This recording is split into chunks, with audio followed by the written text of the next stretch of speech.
Good morning friends, Dakha देवी PG college की online classes में आप सभी विद्यार्थियों का एक बार से फिर से हार्दिक अभिनंदन है। मैं इतिहास व्याख्याता Ram, BA part second year, विषय इतिहास के मध्यकालीन भारतीय इतिहास में मैं सेकंड पार्ट बनाने जा रहा हूँ। प्रथम पार्ट में मैंने आपको बताया था कि इस्लाम धर्म का उदय किस प्रकार हुआ था और इनके संस्थापक कौन थे। अब मैं आपको ये बताने जा रहा हूँ कि भारत में जितने भी मुस्लिम आक्रमण हुए थे वो उनकी शुरुआत कहाँ से हुई थी। देखो ध्यान से, मध्यकालीन भारतीय इतिहास, मुस्लिम आक्रमण। मैंने प्रथम पार्ट में चर्चा भी की थी कि मुस्लिम आक्रमण कहाँ से हुई थी।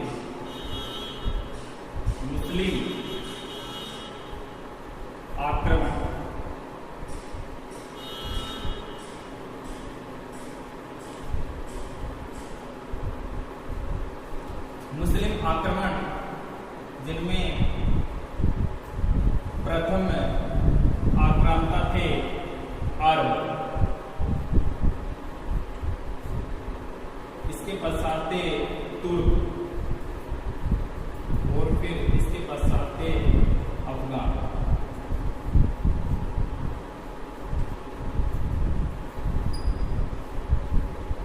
अरब, तुर्क और अफगान, ये तीनों मुस्लिम आक्रमण हुए थे हमारे भारत देश में। और इन तीनों का मुख्य उद्देश्य यह था कि भारत में अपनी मुस्लिम सत्ता कायम रखना और इस्लाम धर्म का प्रचार प्रसार करना और अपना साम्राज्य विस्तारित करना। इनका ये मुख्य उद्देश्य यह था। अरब आक्रांता में मैंने आपको बताया था कि मोहम्मद बिन कासिम था। मैंने पार्ट फर्स्ट बनाया था, उसमें मैंने आपको बताया था कि अरब आक्रांता मोहम्मद बिन कासिम था। प्रथम अरब आक्रांता कौन था? प्रथम अरब आक्रमणकारी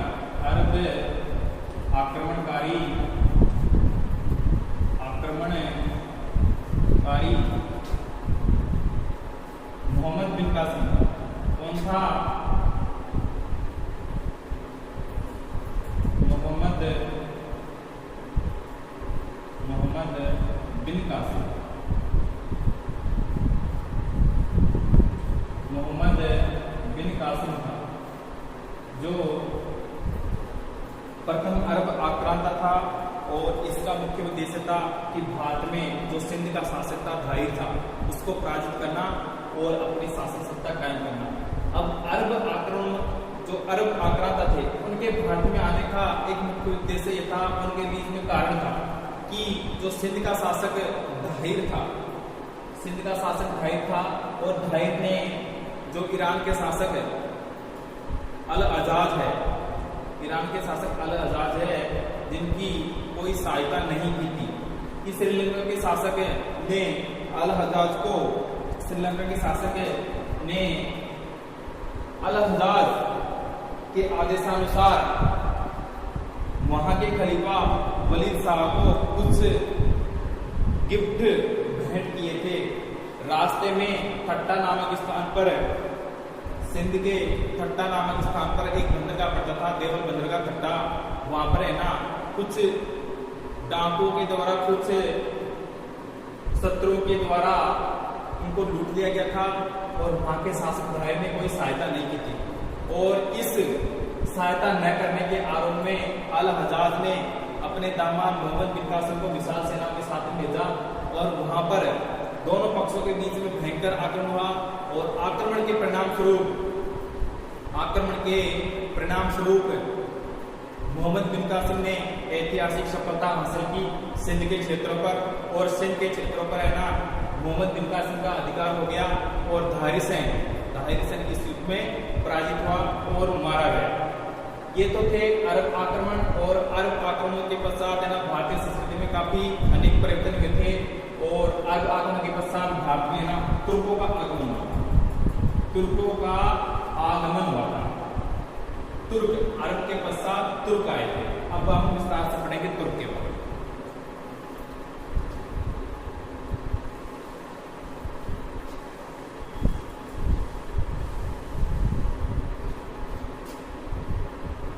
जो भारत में द्वितीय मुस्लिम आक्रमण हुआ था वो था तुर्क आक्रमण। तुर्क।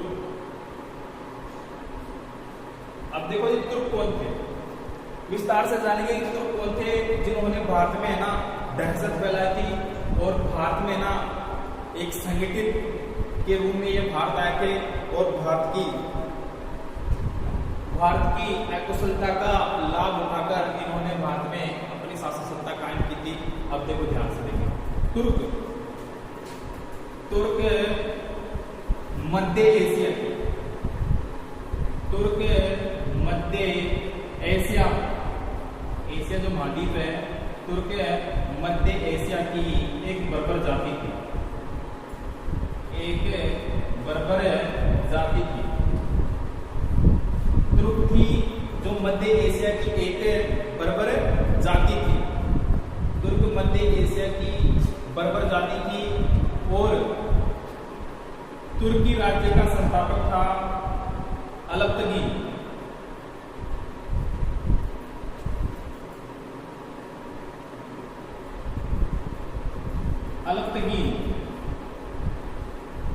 अलप्तगीन नाम का एक तुर्क सरदार था। अलप्तगीन नाम का एक तुर्क सरदार था, तुर्क सरदार था। यह तुर्की राज्य का संस्थापक था। अलप्तगीन नाम का एक तुर्क सरदार था और यह तुर्की राज्य का संस्थापक था।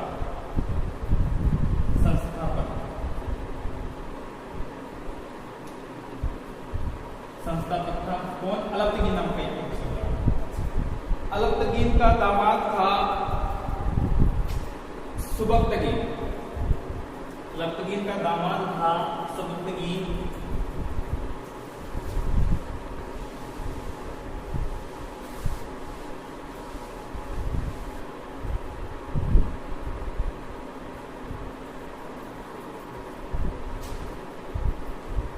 अलप्तगीन का दामाद था सुबक्तगीन।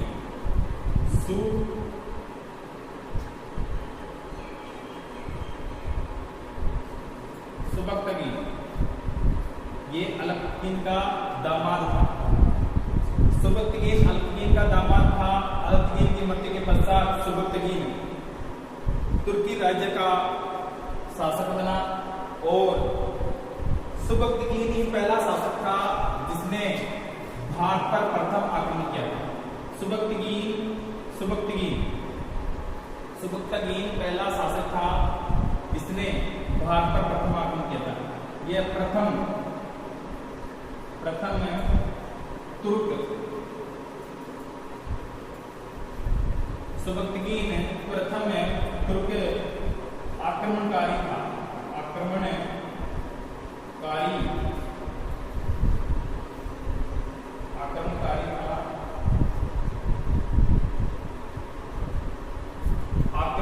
था।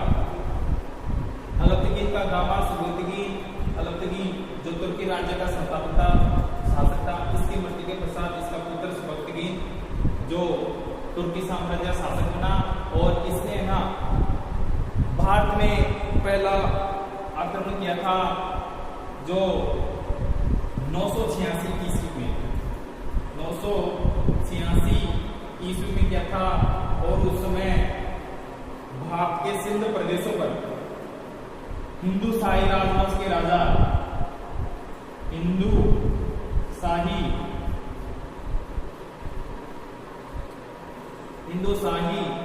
राजवंश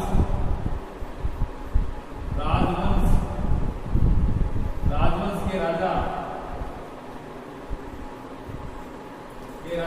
जयपाल के विरुद्ध आक्रमण किया था। सुबक्तगीन ने जयपाल के विरुद्ध आक्रमण किया था सुबक्तगीन ने और आक्रमण में जयपाल पराजित हो गया। 986 ईस्वी में सुबक्तगीन ने हिंदू शाही राजवंश के राजा जयपाल के विरुद्ध आक्रमण किया था और इस युद्ध में जयपाल पराजित हो गया था और प्रथम युद्ध में जो तुर्क आक्रांता था सुबक्तगीन था और इस युद्ध में यह सफल रहा और वापिस लौट गया तुर्क साम्राज्य। अब देखो,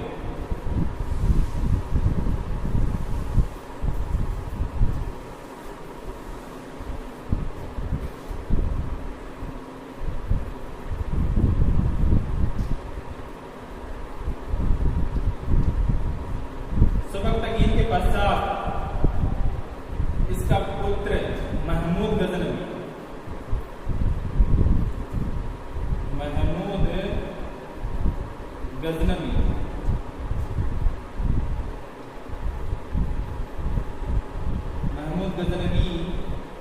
सबकतगीन के पश्चात इसका पुत्र जो दामाद भी था, भतीजा कहा जाता था इसे, जो महमूद गजनवी था, सबकतगीन अलबतगीन का दामाद था। और इसके पश्चात महमूद गजनवी जो तुर्की साम्राज्य का संस्थापक नाम और गजनवी साम्राज्य का ये एक संस्थापक बना था महमूद गजनवी। महमूद गजनवी भी एक महान ओंकार और दरिंदा व्यक्ति था और इसने ना भारत में बेरहमी से कत्ले आम करवाया था महमूद गजनवी ने। अब देखो इसके बारे में विस्तार से चर्चा करेंगे।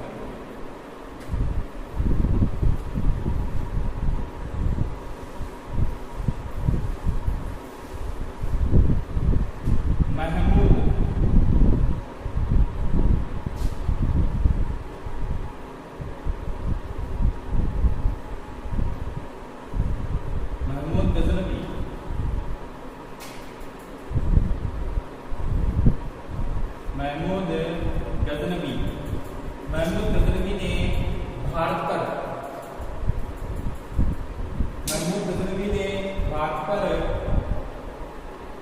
पहला आक्रमण 1000 ईस्वी में किया। 1000 ईस्वी में किया था और उस समय सिंध प्रांतों में जयपाल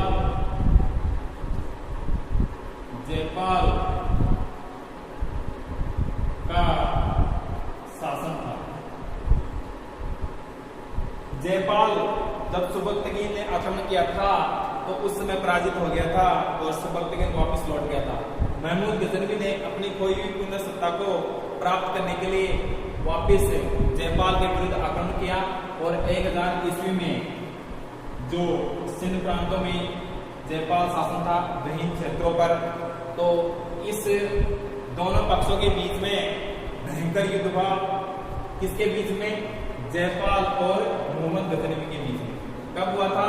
1000 ईस्वी में हुआ था और दोनों पक्षों के बीच में भयंकर युद्ध हुआ और इस युद्ध में जयपाल पराजित हुआ और अंत में मृत्यु को प्राप्त हो गया क्योंकि इसने आत्महत्या की थी। क्योंकि जयपाल है ना, जब सबकतगीन ने आक्रमण किया था तो इसमें भी पराजित हो गया था और जब मोहम्मद गजनवी ने आक्रमण किया था तो इसमें भी वो पराजित हो गया था और वह अपने अपमान का बदला सहने सीखा और इसी कारण जयपाल भी है ना ये मारा गया। जयपाल भी ना आत्महत्या कर ली। मोहम्मद गजनवी का अगला जो आक्रमण है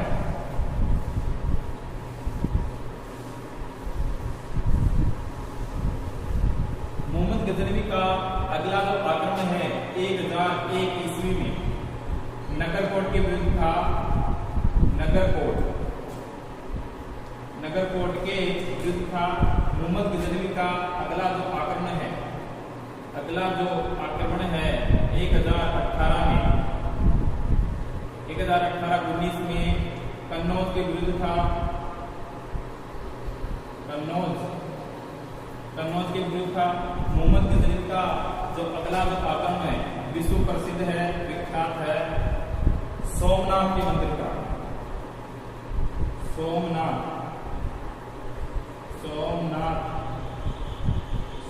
के मंदिर पर आक्रमण, सोमनाथ पर आक्रमण कैसे? सोमनाथ पर आक्रमण कि मोहम्मद गजनवी ने 17वां आक्रमण के लिए भाग में, जिसके ये मुख्य ये आक्रमण स्थल थे। इन क्षेत्रों पर मोहम्मद गजनवी ने आक्रमण किया था जिसमें सोमनाथ है। सोमनाथ के क्षेत्रों पर मोहम्मद गजनवी ने अपनी विशाल सेना के साथ आक्रमण किया था। अब देखो बात करते हैं सोमनाथ की विस्तार से।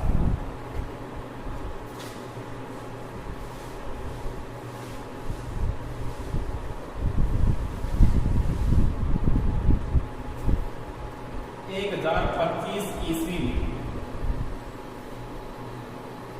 महमूद गजनवी ने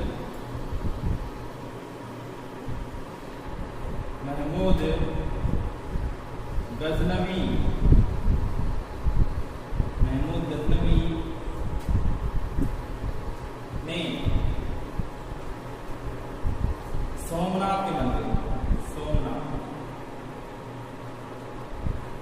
सोमनाथ जो गुजरात में स्थित है, गुजरात में स्थित है, सोमनाथ का मंदिर भगवान शिव का मंदिर था।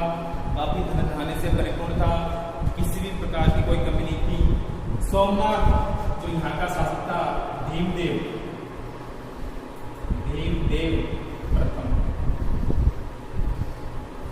प्रथम था।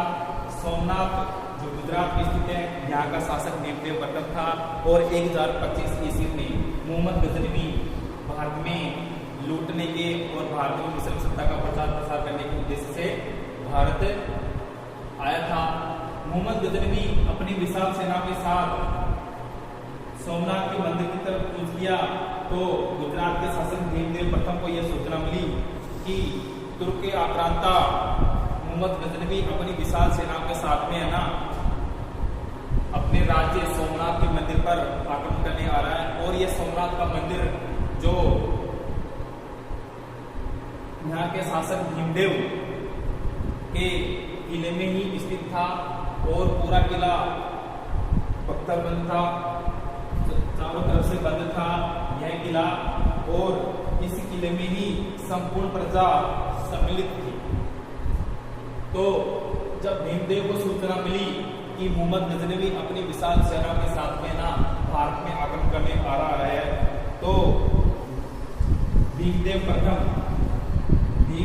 अपनी आत्मरक्षा के लिए वो अपनी प्रजा को छोड़ करके भाग गया। और वहां की प्रजा ने भगवान शिव पर भरोसा रख करके मोहम्मद गजनवी का सामना किया। तो सोमनाथ के मंदिर की प्रजा और मोहम्मद गजनवी की सेना के मध्य भयंकर युद्ध हुआ। और इस युद्ध में है ना गुजरात के शासक भीमदेव प्रथम की प्रजा इस युद्ध में वीरतापूर्वक मुकाबला किया और अंत में है ना शत्रुओं सेना से लोहा लेते हुए वीरगति को प्राप्त हुई। मोहम्मद गजनवी ने बच्चे और महिलाओं को मौत के घाट उतार दिया गया और संपूर्ण गुजरात में कत्लेआम हुआ। और इस प्रकार मोहम्मद गजनवी ने 1025 ईस्वी में अपनी ऐतिहासिक सफलता हासिल की। और सफलता के पश्चात मोहम्मद गजनवी ने सोमनाथ के मंदिर को नष्ट कर दिया और काफी लूटपाट की। ऐसा कहा जाता है कि मोहम्मद गजनवी ने भारत में स्थित सोमनाथ के मंदिर जो गुजरात में स्थित है यहाँ से ना काफी सोना चांदी हीरे जवाहरात प्राप्त किए थे। और ऐसा कहा जाता है कि मोहम्मद गजनवी सोमनाथ के मंदिर से 200 ऊंट गाड़ियां सोना लद के लेके गया था। तो मोहम्मद गजनवी ने अपनी ये ऐतिहासिक विजय हासिल की और सोमनाथ के मंदिर को लूटा था। इस प्रकार मोहम्मद गजनवी इस आंदोलन में यह सफल रहा।